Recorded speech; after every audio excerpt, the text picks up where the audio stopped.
I've not had this experience in the NFL, and I've never seen anybody have this experience that Lyle's had, and Loita as well.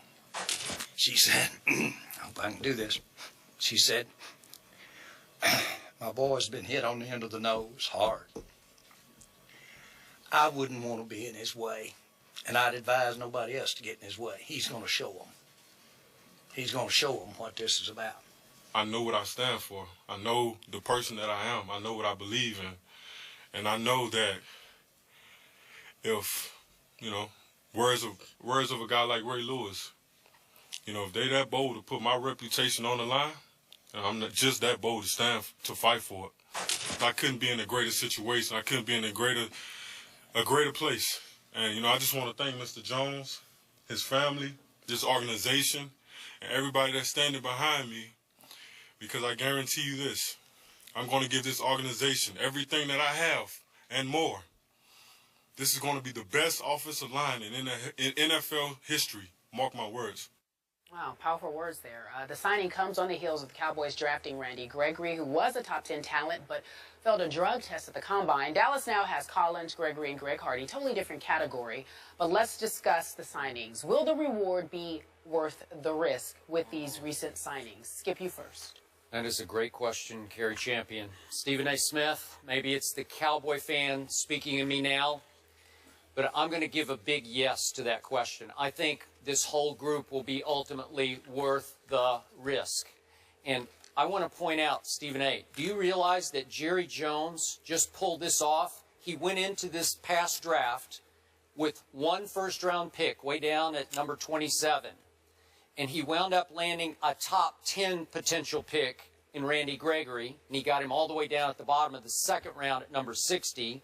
And he just signed a possible top 20 pick in Lyle Collins as a street free agent. And, of course, he used that number 27 pick on a high character, freakish athlete in Byron Jones. So Jerry Jones now has 3 first-round picks, quote-unquote, for bargain basement money. Could be 3 big steals that he got in this draft. And frankly, even though the biggest risk is probably the former Pro Bowl pass rusher Greg Hardy, given his domestic violence past and the fact that he already had some sort of altercation with one of his new teammates. But still, that's a very Cowboy-friendly contract that he signed with the Dallas Cowboys just because he, like Lyle Collins, wanted to be a Cowboy. And I'll be the first to admit, Des Bryant can be emotionally volatile, and he's got contract issues going on, so maybe that's ticking also. I'm not sure I envy Jason Garrett going into this volatile mix with all these new players next year. But Lyle Collins could be the biggest steal of all. Now, look, he still has not been completely cleared by the police in this investigation, even though he was never referred to as a suspect. And he did pass a lie detector test, and he did pass a paternity test that showed he was not the father of this child. So I don't know what's going on in the background of this, but again, this is a very good football player, and you saw the emotion that we saw in the clip that we just showed. He is going to be on a mission. He is joining a very good, a possibly great offensive line, and he's a possibly very good offensive lineman. So his statement, this is going to be the greatest line in history, I don't think that's far-fetched. I think it's got possibilities. And because he is going to be so driven, because he felt so wronged by what just happened, I'm good. I'm hopeful here. And my final point to you, Stephen A., and I think you missed this because you weren't on the back end of the show. We had Herman Edwards on Tuesday. Yeah. And I was not aware of this. He is mentoring Randy Gregory. And that did my heart good, because I told you I wasn't sure Randy Gregory was going to be worth the risk. But with Herm in the mix, I believe in Herman Edwards, especially in this capacity. And this will be great for this young man and great for the Dallas Cowboys. I'm good to go. You set? I'm happy. Talking about Super Bowl? It's going to help. All right. Yeah. Skip Bayless, I'm going to say something to you, and I'm dead serious. I'm not playing around. I will have my fun. I will play around, but in all seriousness, I will not ridicule the Dallas Cowboys anymore. I'm dead serious about that. My whole mentality has changed on a different level to see Jerry Jones like that. And here's why. Let's consider what transpired here.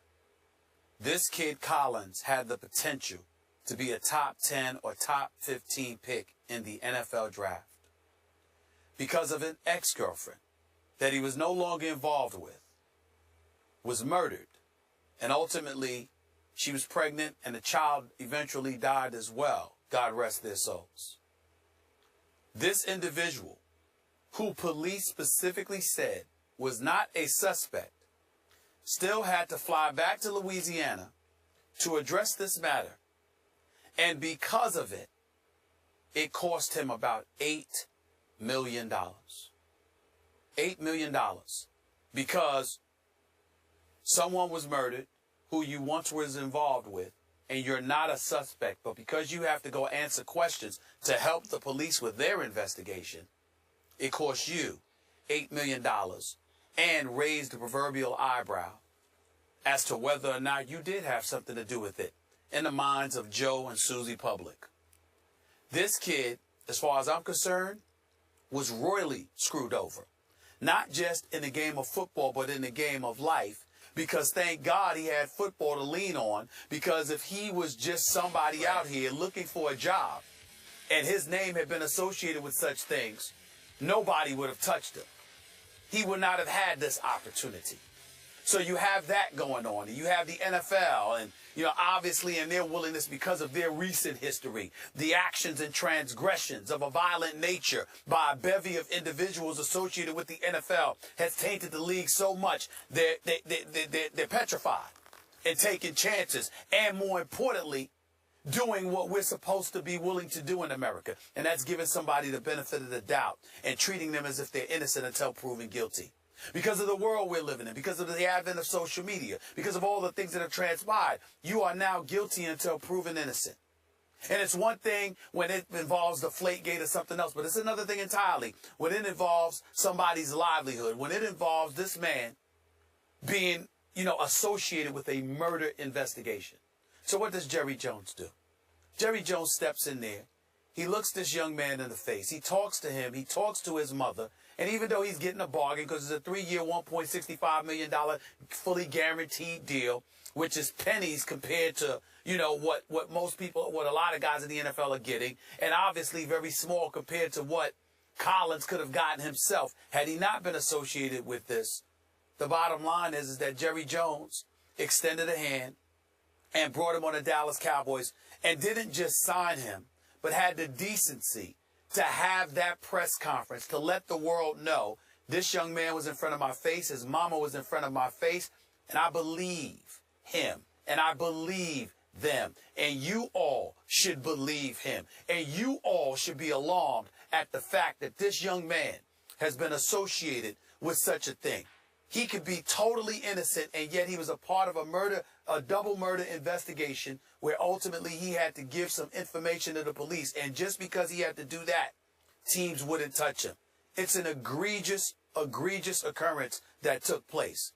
And this man's life could have been damaged because of it. And because Jerry Jones didn't just do him a favor by signing him, Skip.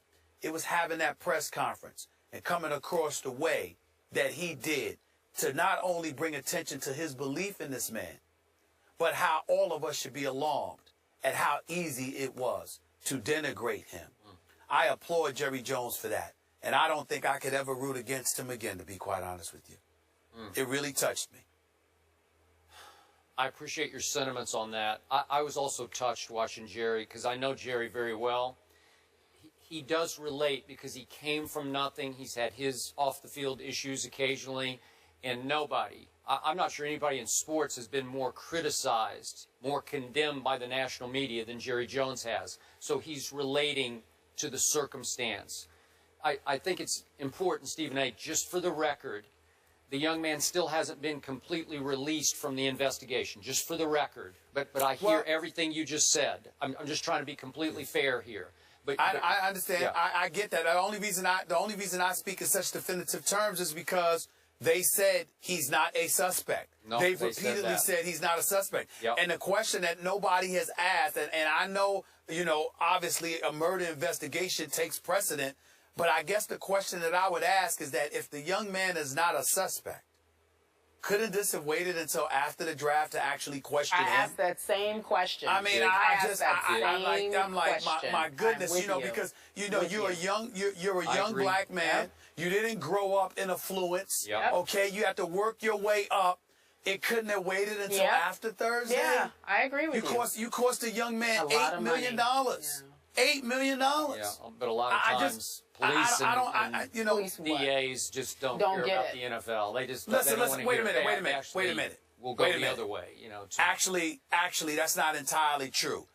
DAs have a tendency. I'm not saying they don't do their jobs, but let's not act like they're not political here. Let's not act like they don't maneuver things for publicity purposes, that timing and all of this stuff. Yeah, I mean, listen, it's not, you didn't have to talk to the man before the draft.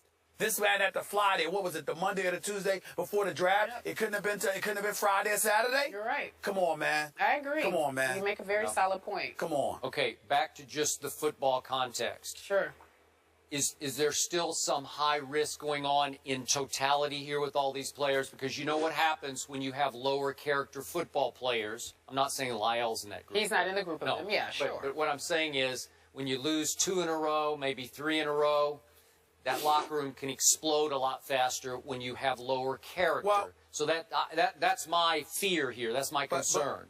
But there are character issues everywhere and in every sport. Mm-hmm. So let's make sure that we don't sit there and pigeonhole individuals or label individuals in one sport. There isn't a sport alive, a team sport alive, where that is not a concern for coaches and management. Okay. Everybody has to deal with the same thing, regardless of the sport, regardless of the ethnicity, pervading the sport, etc. Everybody has to deal with it. Okay. Last quick point. Sure. Now I'm going to bring out the Cowboy hate in you again, I fear. I don't think he has it. I know. Today you don't. I'm impressed. But this is, again, the fan of me talking.